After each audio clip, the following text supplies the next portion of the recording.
Hello and welcome to another episode of Ask a Creative. Today we have the lovely Teresa Myers with us. Welcome. Thank you so much for being with us today. Well, thank you for having me, Michelle. I'm so excited to learn more about art therapy. I have always said that I think that artists are like the rock stars, especially when it comes to doing what I do. Tell me about your creative process and your art and how you're using it to help others. Well, I've always been a firm believer that, you know, creativity comes down to having, looking at something and coming up with how you might want to create, looking at an idea, coming up with your own idea of how you would put it together. Um, I actually got kicked out of art when I was 14 because I wouldn't follow the rules. I always wanted to, change it. Oh, how about we go about it this way? And the teacher never liked that. So she actually never let me come back to class after a while. So that wasn't so good, but it never stopped me. And that is how I approach my art practice with art therapy with my clients, is that some of them may need me to steer them in a direction of, where they can take it. Others will have their brilliant ideas that they just want to bring to life, and I've always got materials, so I bring, different things to help with that. So I'm more of a facilitator for them to grow, their imaginations and what's in their mind's eye, bringing that into reality. It's also for me about holding fast to your dreams. One of my favorite sayings is hold fast to your dreams, for if dreams die, they are just broken winged birds that cannot fly. And yeah, that's been something that I encourage in my clients to explore for themselves, is following their own dreams.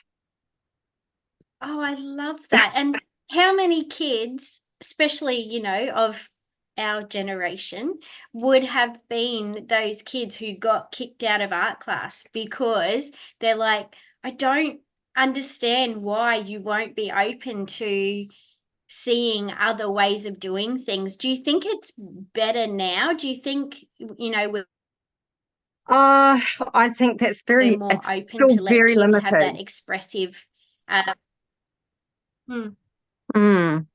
Yeah, what you were saying about how they're not getting that expressive, yeah.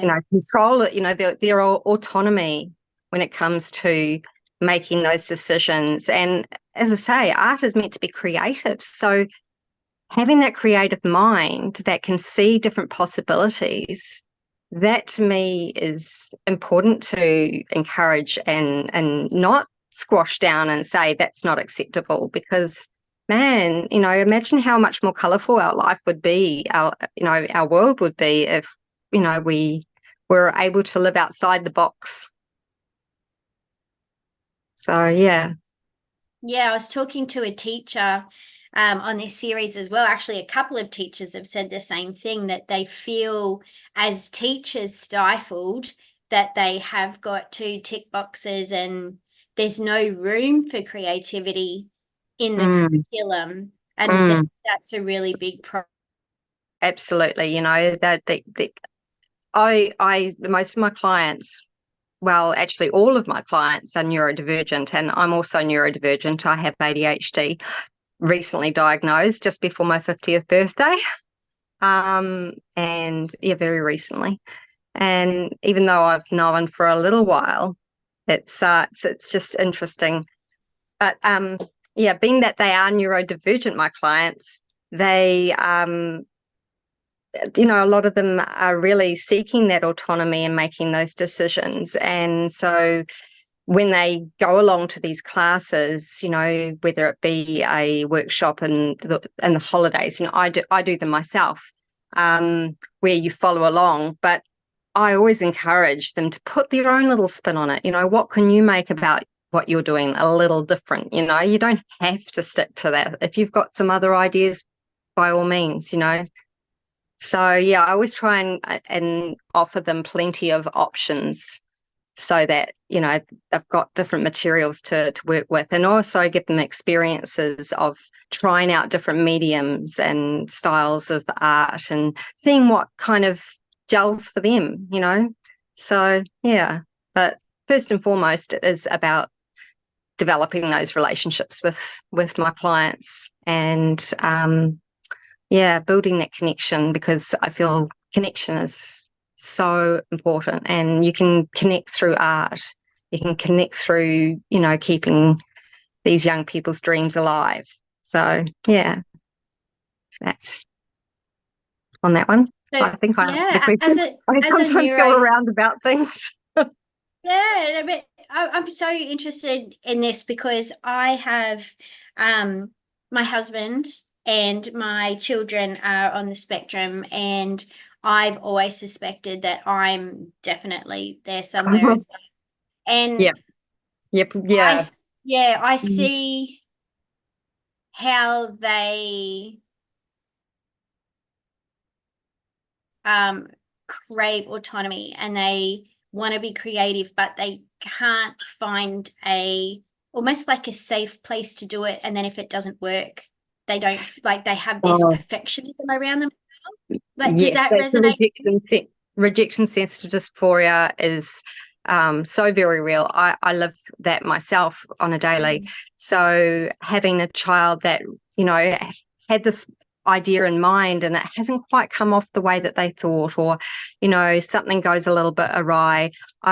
You know, we look for the silver linings in that, and, you know, the what they can take from it, but also they're learning about planning things out from having that idea in your head, and how you're, you know, getting all your materials together, you know, designing it and all that kind of thing.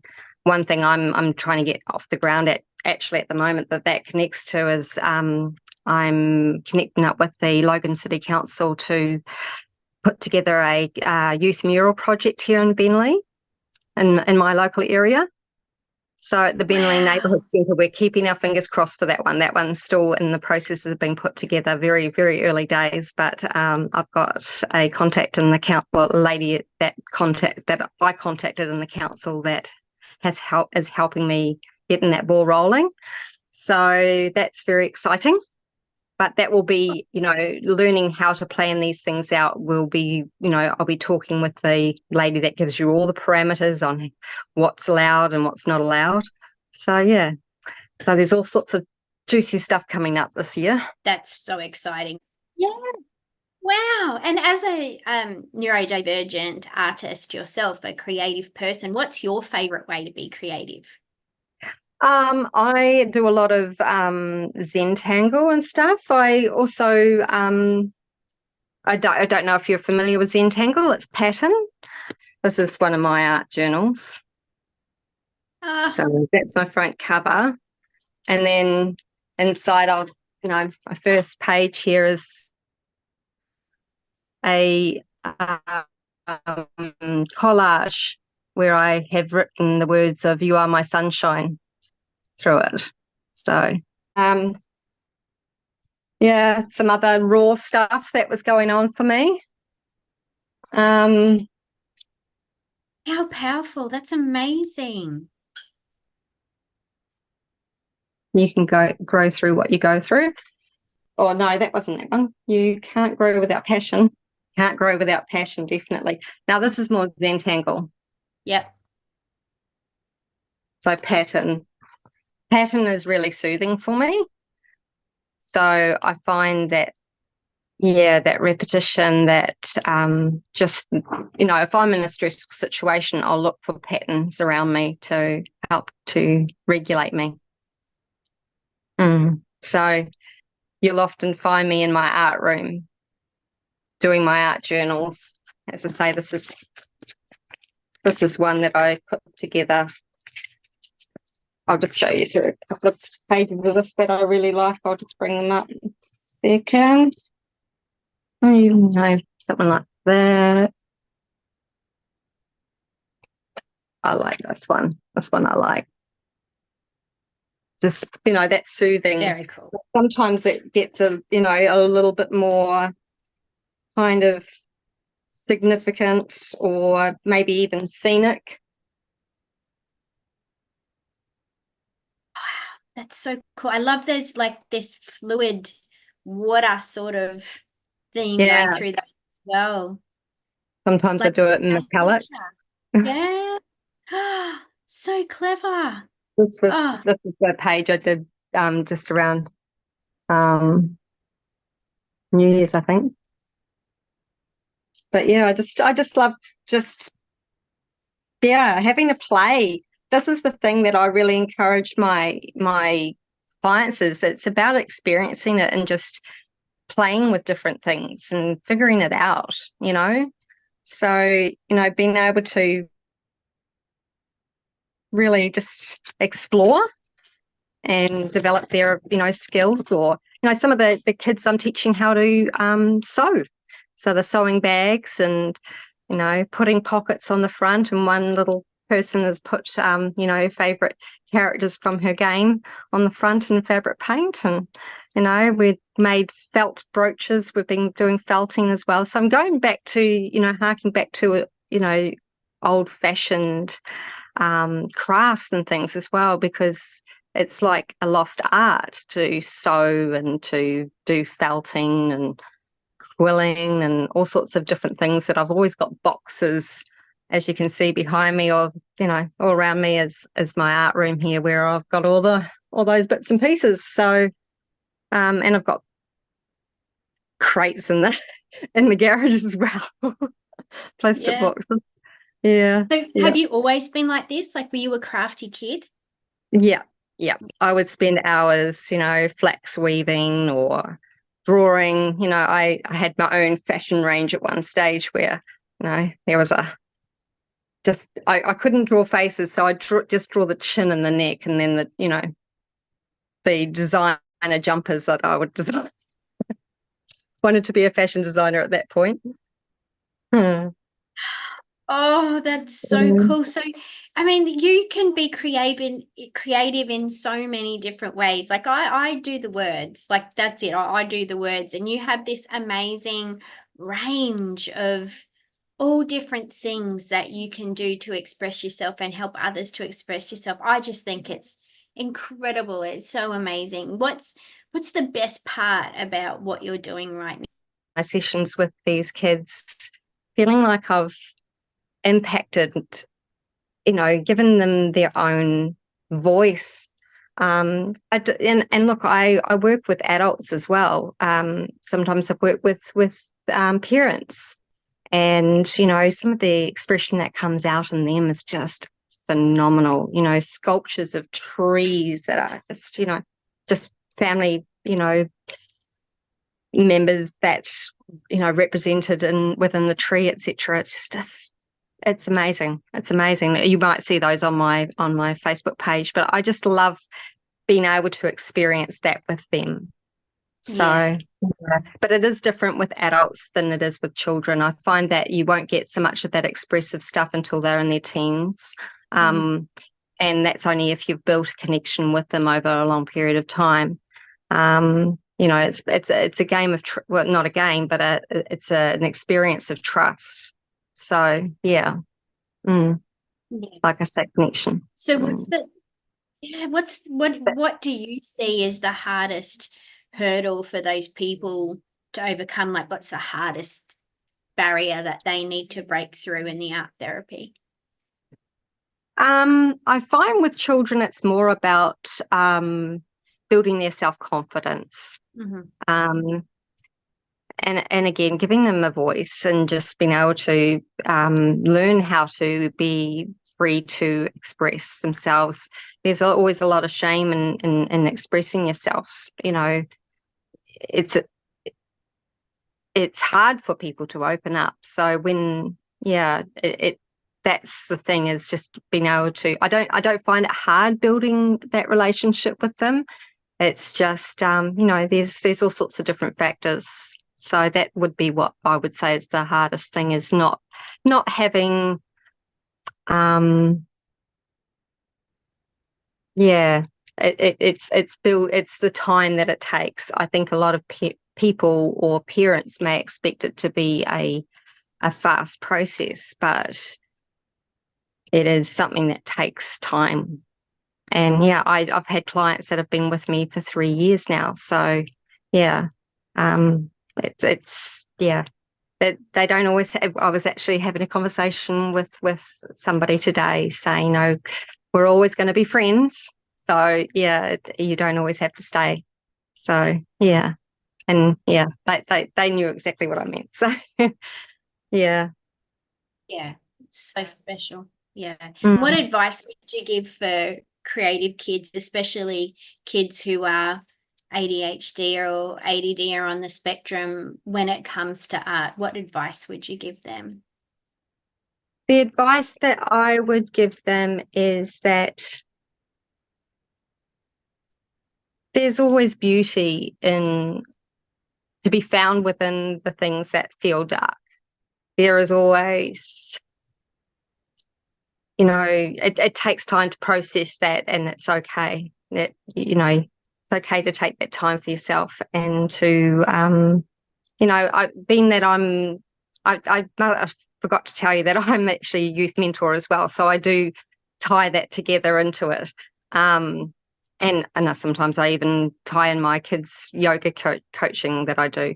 Um, and yeah, so it's all sort of about the mind, body, and soul. So yeah, it's about nurturing that. Mm. I can't remember what you Yeah, asked me. absolutely. No, that absolutely, like it's very hard to separate all the different things that you do because they're so ingrained in who you are and in your art and in what you're trying to achieve for not only kids but adults as well. And I just think it's absolutely amazing. If anyone wanted to get in contact with you and find out more about what you're doing or to ask for help, what's the best way that they could get in contact with you? Probably through my Facebook page, From the Heart Youth Mentoring and Art Therapy. And yeah, you'll will not recognise the face on the front cover there as being me with purple hair. That's part of me. I'm known as, I get kids that come in and go home after their first visit and they're like, you didn't tell me I was going to see a lady with purple hair. I love it. Oh, that's awesome. Well, I'll put a link to the Facebook page there. So Yeah, that'd be anyone great. watching, go to the yeah, they'll be able to get in contact with you. And as like a community of creatives, what can we as a community do to help you right now? Like, what do you need for you to go next level, or what do you need that you don't currently have in your business? I guess could definitely use some help with some of the executive functioning things, of course. But I'm also, yeah, I'm very much open to guest speaking and things like that.